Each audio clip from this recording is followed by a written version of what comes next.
Sementara itu, Tribunnews Warni minta Kapolri usut tuntas oknum aparat Polda Maluku yang salah tangkap dan aniaya anaknya. Warni Majid yang merupakan orang tua dari Karim Raharusun meminta Kapolda Maluku hingga Kapolri Jenderal Listio Sigit mengusut tuntas kasus anaknya Karim Raharusun. Karim sebelumnya ditangkap tanpa bukti dan langsung dianiaya oleh oknum polisi saat diperiksa di pos PCR dan SAR Dit Sabara Polda Maluku yang berada di Jalan Sultan Hasanuddin, Kota Ambon. Wardi menuntut agar 3 oknum polisi yang diduga ikut menganiaya anaknya diproses hukum. Pasalnya, Tribuners, para pelaku sudah menangkap anaknya tanpa dasar, bahkan menganiaya anaknya secara tak manusiawi hingga mengalami trauma. Dia mengaku salah satu oknum polisi sempat meminta maaf lewat pesan WhatsApp, namun menurutnya masalah ini tetap harus diusut sampai oknum polisi dan Brimob tersebut dihukum.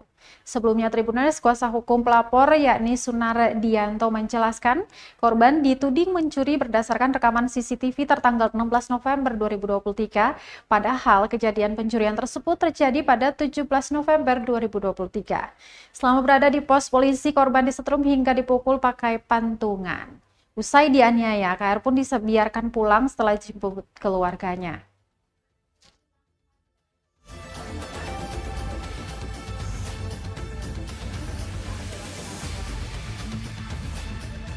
Itu usut tuntas kasih secara hukum untuk dia toh, dia punya perbuatan itu saja sampai setuntas-tuntasnya.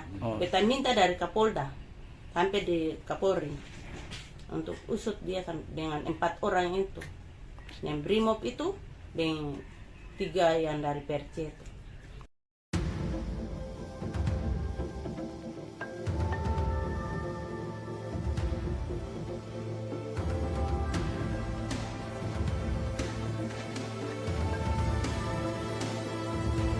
Download Tribun X sekarang, menghadirkan lokal menjadi Indonesia.